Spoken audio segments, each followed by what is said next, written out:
E agora, então, para falar sobre rios de preservação permanente, gostaria de convidar o professor e doutor Paulo dos Santos Pompeu. Pompeu possui graduação em Ciências Biológicas, mestrado em Ecologia e doutorado em Meio Ambiente, Saneamento e Recursos Hídricos pela Universidade Federal de Minas Gerais. Atualmente é professor associado da Universidade Federal de Lavras. Possui experiência na área de ecologia, com ênfase em ecologia aplicada à conservação de ambientes aquáticos. Por favor.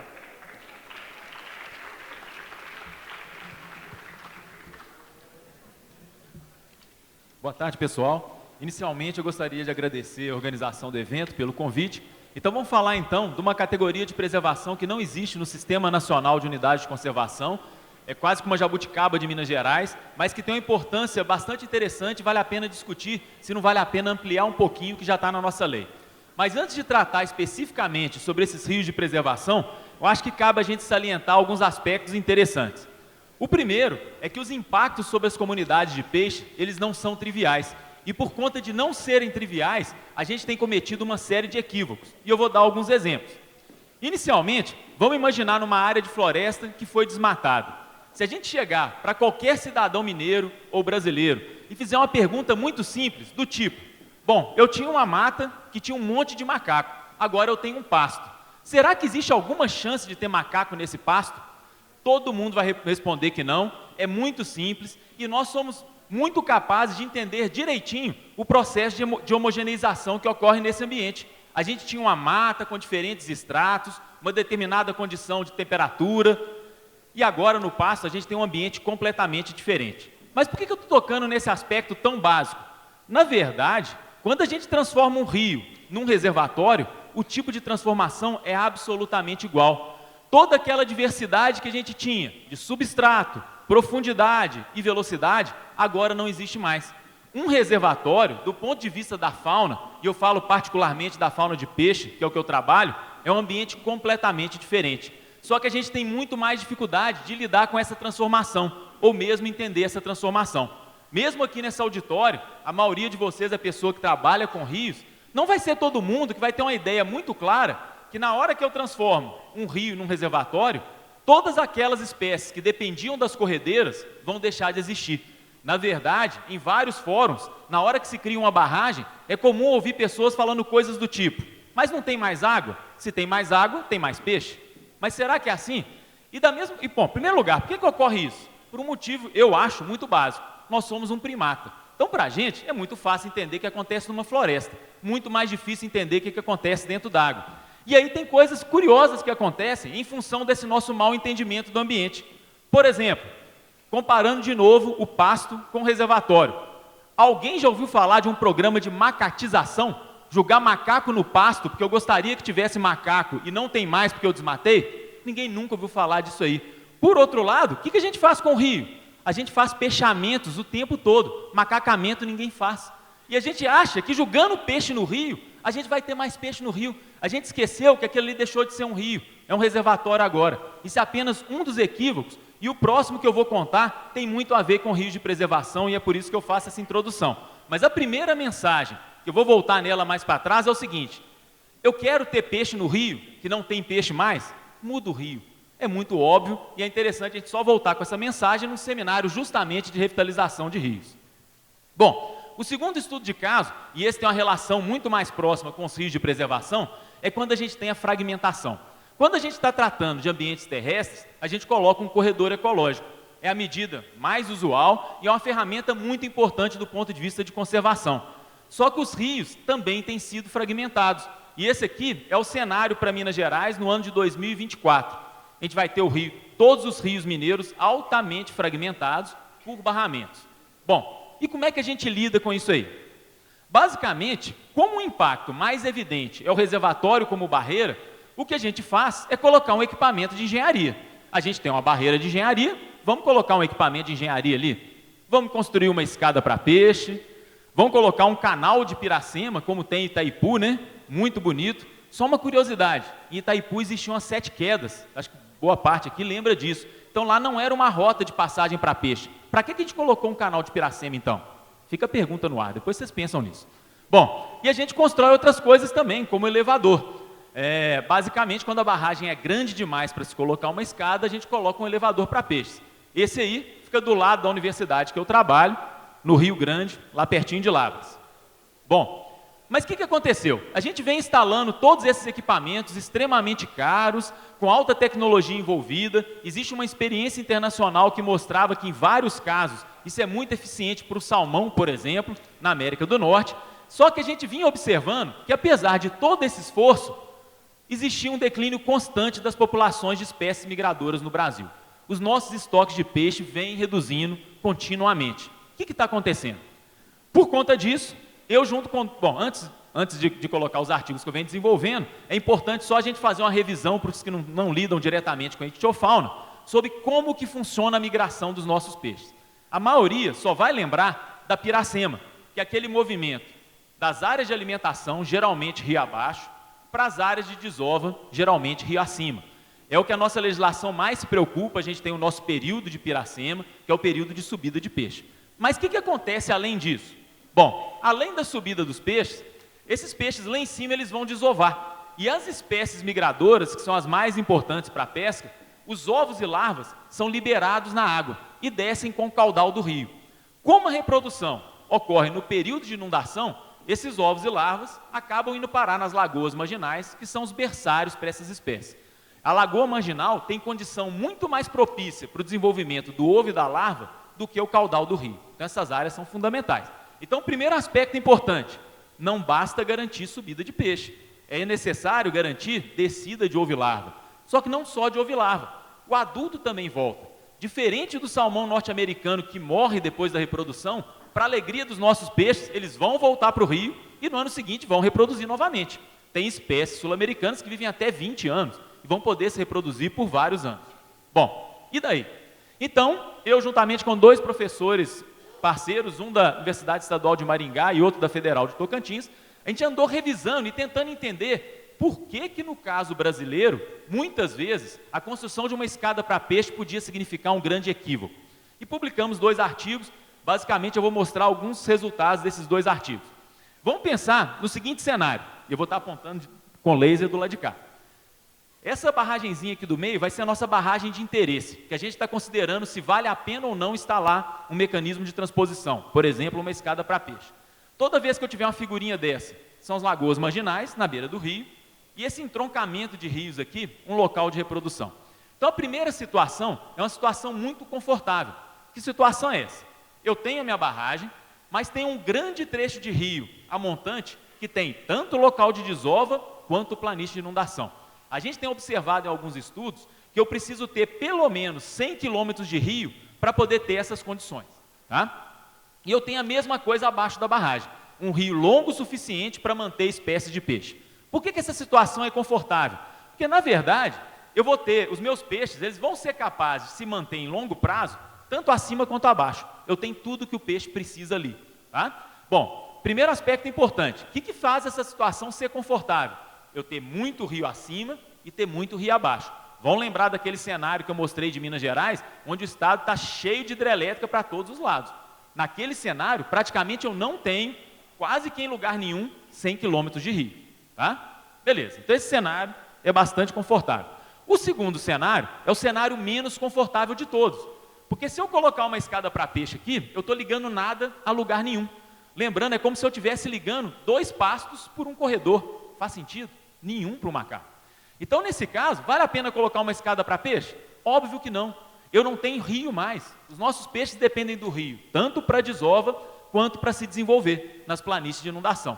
O mais curioso é que existem vários casos no Brasil que você tem uma escadinha aqui. É o caso da usina de Canoas 2 no estado de São Paulo. Para quê? Não faço a menor ideia. Provavelmente existia alguma ONG local forte, preocupada com peixe, e para tentar acalmar os pescadores locais, você coloca uma escada. É legal de ver, deve estar passando um lambari ali, uma tilápia aqui. Beleza. Mas o que é um outro aspecto desse cenário que é bastante importante da gente entender? Se eu tenho um rio que não tem tributário mais e que ele foi transformado numa sequência de reservatório, o que dá para fazer pelos peixes? Nada. O rio está morto. Tá? Por quê? Simplesmente porque não existe rio mais. Mais um cenário, esse cenário é curioso. Eu tenho um grande rio abaixo da minha barragem de interesse e acima eu tenho uma outra barragem. Para que eu vou colocar uma escada tirando o peixe de um local adequado e colocando para um local ruim? Existe até um termo no artigo científico que ficou bastante famoso, saiu até na Folha de São Paulo, para casos desse tipo. A escada para peixe está funcionando como uma armadilha ecológica. Você engana o peixe, dando uma pista que em cima você pode ter um local legal para reprodução, por exemplo, quando na verdade a gente tem apenas um reservatório. Esse é um caso típico que não só não é necessária a transposição, como ela pode ser extremamente prejudicial. Mais uma vez, pode ser considerado um caso confortável, porque eu tenho um grande trecho de rio lá embaixo. Sem rio, não existe possibilidade. Bom, agora eu vou chegar no caso mais importante de todos. Por quê? Nesse caso, a minha barragem está separando o local de reprodução dos berçários. Nesse caso, se eu não colocar a escada para peixe, já era. É o caso onde eu vou ter que construir a melhor escada para peixe que existe no mundo, porque se o peixe não subir, ele não acha o local de reprodução. Só que aí vem o detalhe. Se os ovos e larvas não atravessarem o reservatório e chegarem nas planícies de inundação, também não adianta nada. Por que esse cenário é importante? Primeiro, ele é muito comum. O número de barragens propostas para situação desse tipo é muito grande, infelizmente. E aí, entra um segundo artigo, que é um artigo que coloca uma coisa que ninguém nunca tinha prestado muita atenção. Os reservatórios, que é o nosso pasto, eles funcionam como uma grande barreira ecológica. O nosso peixe não consegue atravessar o reservatório.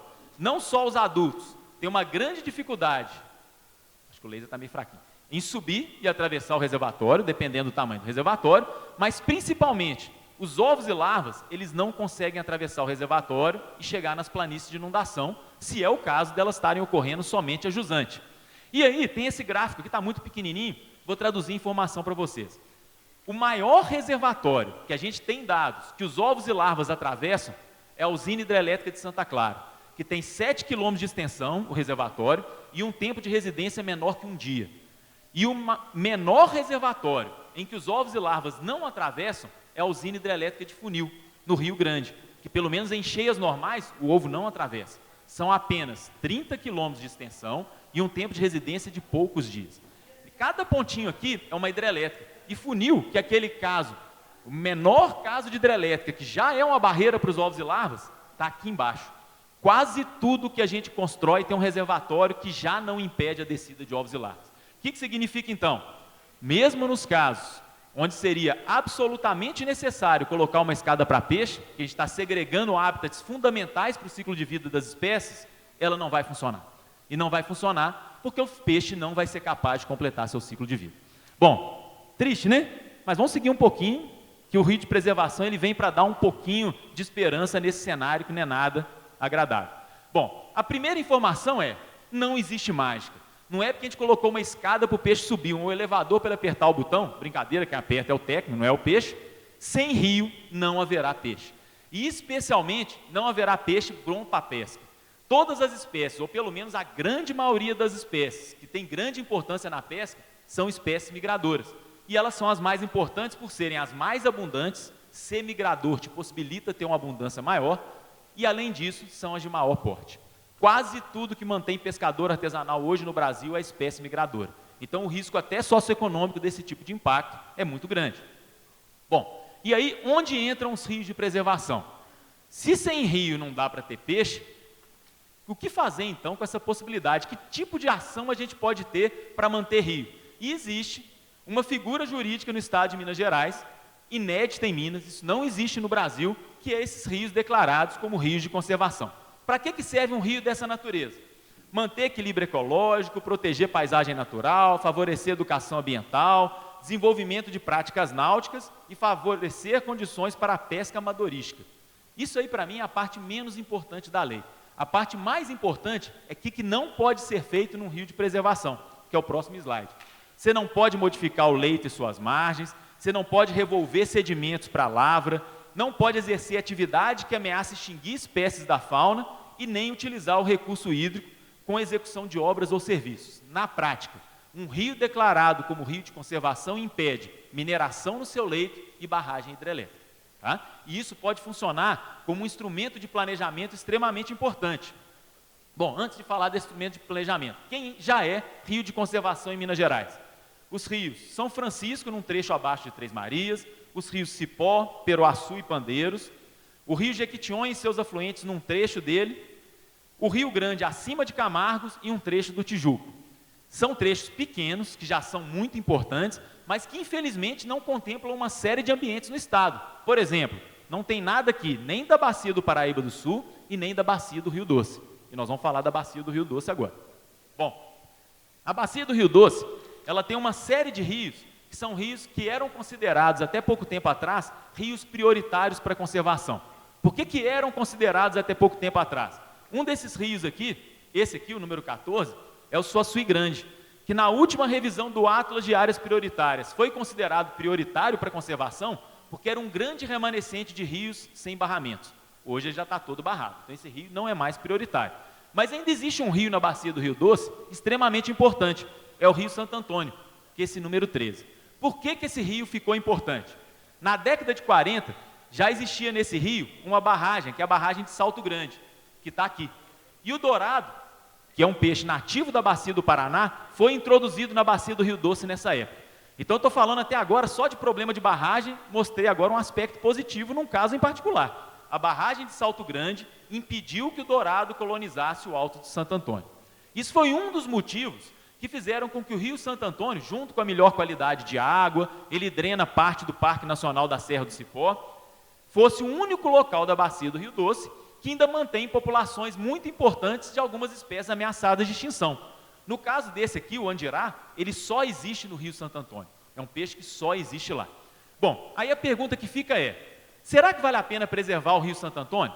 Do ponto de vista de peixe, isso é uma coisa bastante óbvia. Tem um monte de espécie endêmica e ameaçada desse trecho de rio. Mas qual que seria o impacto disso do ponto de vista de geração hidrelétrica na bacia? Nós fizemos algumas simulações. A mais importante para a gente aqui é essa aqui, ó. Se a gente fosse preservar toda a bacia do Rio Santo Antônio, a montante de Salto Grande, coisa que nem é possível mais, já existem algumas barragens lá, a gente perderia 7,9% do potencial energético da bacia do Rio Doce e protegeria pelo menos 80% das espécies. Na verdade, esses 20% restantes, que não estão no Santo Antônio, boa parte disso é peixe de cabeceira e endêmico, que barramento não vai ter um grande impacto, e peixes da bacia do Rio Doce, que existem principalmente no estado do Espírito Santo, que estão fora dessa área. Então, na prática, a gente perderia menos de 8% e preservaria quase tudo que é possível preservar de peixe no estado de Minas Gerais. Será que não é justo? Será que não é uma troca justa? A gente perde um pouquinho de hidrelétrica e mantém um grande rio preservado? Essa mesma apresentação, na verdade um pouco mais enxuta, eu tive a oportunidade de fazer algum tempo atrás na Secretaria de Estado de Meio Ambiente aqui de Minas Gerais, com um antigo secretário que eu não vou dar o nome. E o cara ficou muito entusiasmado e eu inocentemente saí daquela sala achando que o Rio Santo Antônio finalmente ia virar um rio de preservação. E nada aconteceu. Alguns anos depois, voltei na SEMAD e alguns técnicos da SEMAD, meio assim, escondidinho, vieram falar para mim assim, ô professor, foi muito triste, a gente também ficou esperançoso, eu não era o único inocente, mas várias concessionárias de energia elétrica, todas elas privadas, já haviam investido uma grande quantidade de recursos no Rio Santo Antônio, estudando esses aproveitamentos hidrelétricos, e por questões de financiamento de campanha, fica muito complicado para o governo do estado tomar partido para transformar uma área que já se gastou milhões em estudos energéticos em rio de preservação. Então os interesses não são só hidrelétricos, são minerários também, e talvez por isso um caso tão óbvio de rio prioritário para conservação não tenha sido efetivado ainda. Embora a boa notícia é que faz um pouco mais de um ano que nós entramos com um projeto de lei na Assembleia, vi um deputado estadual que abarcou essa causa e está tramitando, naquele ritmo de tartaruga, né, comum à Assembleia, mas está tramitando lá. Bom, vamos seguir. Mas por que o Santo Antônio é tão interessante assim? Todo mundo sabe do acidente recente, que foi alvo, inclusive, de uma mesa redonda ontem. Na verdade, ter um rio de preservação, ou um rio que mantém a maior parte da fauna aquática numa bacia impactada desse jeito, é a garantia para, no futuro, quando o Rio Doce for revitalizado, pode demorar 10, 20 ou 100 anos, a gente vai ter o que a gente chama de área-fonte. É uma área onde os organismos ainda estão existindo e poderiam recolonizar toda a bacia. Então, na minha opinião, não só garantir a preservação, o rio de preservação ele é fundamental para garantir que estratégias de revitalização futura tenham algum efeito. Se a gente não tiver de onde o peixe vir, ele não vai vir de lugar nenhum. E aí tem um exemplo bastante emblemático que também já foi alvo de apresentação ontem pelo Carlos Bernardo. o Rio das Velhas. Então, como já foi falado ontem, faz parte da bacia do São Francisco, é uma bacia que drena esgoto de Belo Horizonte, está localizada por aqui. Então, através do Arrudas e do Onça, o Rio das Velhas recebia uma quantidade de esgoto muito grande. Esse esgoto já está sendo parcialmente tratado. Claro, esse é o passado, o presente já não é tão ruim assim, apesar de muita coisa que ainda precisa ser feita. Mas o mais interessante da história é que a gente pode pegar o gráfico que ele mostrou do início da situação, quando a gente começou a estudar lá, em 1999, 2000, e comparar com a situação atual, em verdinho. Então, isso aqui é um gradiente de número de espécies de peixe da cabeceira em direção à fossa. As setinhas em verde aqui mostram o aumento que a gente teve no número de espécies nos diferentes pontos de amostragem. De onde que esse peixe veio? Foi através de um projeto de deseducação ambiental, botando criancinha para jogar peixe dentro do rio? Felizmente não. Na verdade, isso nem teria dado certo. Na verdade, essa recuperação só aconteceu porque na bacia do Rio das Velhas, a gente tem nas suas proximidades pelo menos 2 trechos de rio de conservação, já declarados rios de conservação. É o Rio Cipó, que drena o Parque Nacional da Serra do Cipó, e esse trecho do Rio São Francisco, abaixo de Três Marias. Então, na verdade, o Rio das Velhas está se recuperando, não é somente pelo tratamento de esgoto, é também pela presença de rios bem preservados. E aí, cabe uma comparação que é muito ruim e muito triste. O Rio Tietê, a gente sabe que tem vários problemas nos processos de revitalização do Tietê, mas ele jamais será como o Tietê antigamente. Por quê? Porque o Rio Tietê está completamente barrado. Se o Rio das Velhas tivesse algumas barragens, como que o peixe do cipó viria até o Alto Rio das Velhas, nas proximidades de Belo Horizonte? Ele não viria. E nesse gráfico aqui, esqueci de contar a parte da historinha, esse é o gráfico do dourado, como ele aumentou a distribuição com o tratamento de esgoto de Belo Horizonte. Anteriormente ele vinha até aqui, e toda essa nova região do Rio agora já tem o dourado novamente, já que a gente começou a implementar o tratamento de esgoto. Bom, e o futuro? Bom, eu não tenho a menor ideia de qual será o nosso futuro, mas eu espero que no futuro, rios bem preservados, se a gente ainda tiver como civilização nesse planeta, certamente vão ter um papel muito decisivo e muito importante. E por vários motivos. Primeiro, que a gente tem mudado paradigmas. A gente não só começou a tratar esgoto, como em diferentes países do mundo, barragens começaram a ser removidas. Isso é uma grande novidade. Já tem mais tempo, não é uma coisa tão recente assim, mas mais de 50 barragens são removidas a cada ano nos Estados Unidos. Antes que algum desavisado fique bastante empolgado, a maior parte dessas barragens são de muito pequeno porte, poucas delas são barragens de hidrelétrica, já tem algumas hidrelétricas sendo removidas, mas são poucas, mas é um movimento crescente que partiu principalmente de um melhor julgamento nosso do custo-benefício de cada barragem. Então, como a gente está tendo uma capacidade um pouco melhor de avaliar o dano ambiental, tem situações que a gente chega à conclusão de que não vale a pena ter aquela barragem. Mas o mais interessante não sei se vai demorar 50, 100 ou 200 anos, mas é muito provável que no futuro a gente olhe para trás e fale assim, putz, a gente barrava rio para gerar eletricidade. Isso vai acontecer em algum momento, pode demorar milhões de anos, mas vai acontecer um dia. Não vai ser agora e a gente não pode deixar de construir barragem ainda. Não tem como, mas vai acontecer. E no dia que isso acontecer, a gente só vai conseguir retornar para uma situação um pouco melhor se a gente tiver rio de preservação. É o mesmo caso do acidente. Então, pensando em risco de barragem, tratamento de esgoto, possibilidade de mudanças de fonte de energia num futuro, sabe-se lá se muito distante ou não, eu acredito que vale muito a pena pensar em rio de preservação e por uma série de motivos que eu queria salientar aqui. Primeiro, que eles poderiam ter um papel importante em mudar o cenário numa direção bem mais favorável do ponto de vista da biodiversidade. Em segundo lugar, a gente tem que pensar nisso agora, porque ainda dá tempo. Aquele mapinha de Minas todo fragmentado ainda não foi implementado. Mas se a gente demorar mais 10 anos para pensar em novos rios de preservação, a gente simplesmente não vai ter opções de escolha. E em terceiro lugar, o custo é relativamente baixo. Para o Estado, o custo, pelo menos, de implementação, ele é zero. Basta colocar na lei. É diferente de um parque nacional que você tem que desapropriar. O custo existe, por exemplo, em quantidade de energia elétrica que vai deixar de ser gerada.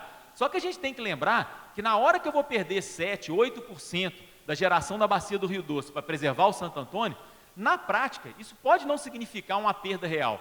Dificilmente nós vamos construir todas as hidrelétricas propostas para o Estado. Tem cidades que vai ter uma ONG mais forte, ou uma promotoria pública que resolveu encampar aquela causa e que vai bloquear aquele empreendimento hidrelétrico. A gente nunca vai construir tudo.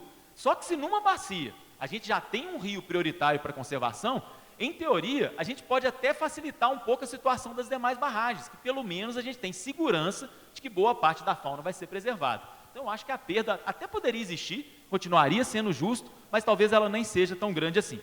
E eu gostaria de terminar, então, com um slide que aparentemente não tem nada a ver com risco de preservação, mas eu acho que no final das contas é basicamente a mesma coisa. São 2 mapas produzidos pelo Zoneamento Ecológico e Econômico lá da UFLA, há algum tempo atrás, e eu acho que eles são muito simbólicos. Aqui à direita, a gente tem um panorama de conservação no estado de Minas Gerais. Quanto mais vermelho, melhor o status de conservação. E aí a gente pode traçar uma linhazinha aqui, de repente até ligando Brasília ao Rio de Janeiro, na BR-040, e a gente vai ver que a gente tem uma situação muito distinta no norte, muito bem preservado, enquanto que o Triângulo Mineiro e o sul de Minas, a situação de preservação é muito pior. Obviamente tem ilhas de biodiversidade, como o Parque da Canastra, o Parque Estadual do Rio Doce, mas o cenário ele é complicado do ponto de vista de preservação. Só que, na hora que a gente vai ver o desenvolvimento humano, a situação se inverte. A gente tem um norte com o IDH mais baixo, nível de instrução mais baixo, menos acesso à saúde, enquanto que o Triângulo Mineiro e o sul de Minas, essa situação já é bem melhor. Qual que é a conclusão disso? Daria para ficar o dia inteiro falando. A gente pode falar qualquer coisa dessa situação, menos desenvolvimento sustentável. A gente está conseguindo melhorar a nossa qualidade de vida baseado na destruição da natureza. Então, eu acho que para melhorar esse cenário, a gente tem que fazer muita coisa, algumas delas têm sido discutidas nesse seminário, mas certamente isso passa por um manejo mais adequado de rio, e nesse cenário também eu acredito que rios de preservação teriam um papel fundamental. É isso, gente. Obrigado.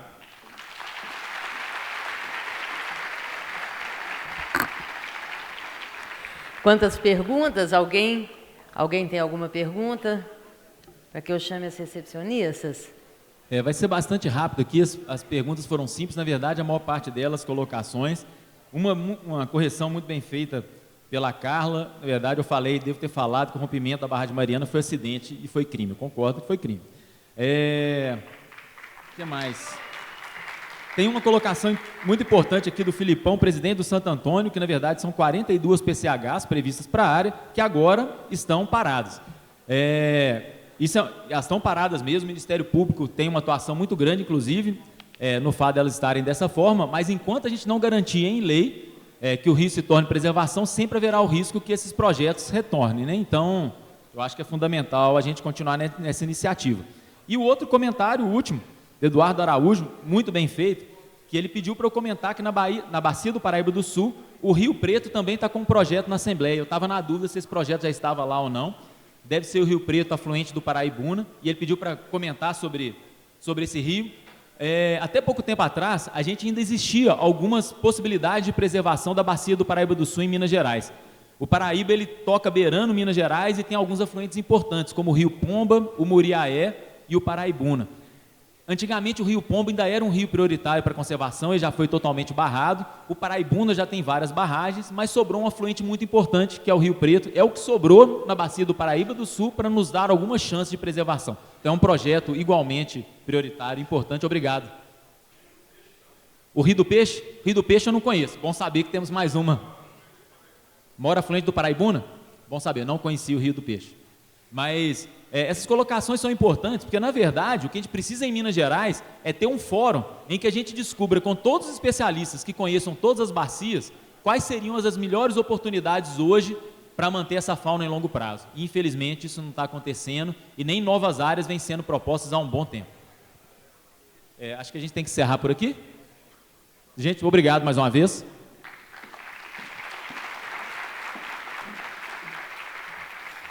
Obrigada, professor Paulo, pela apresentação.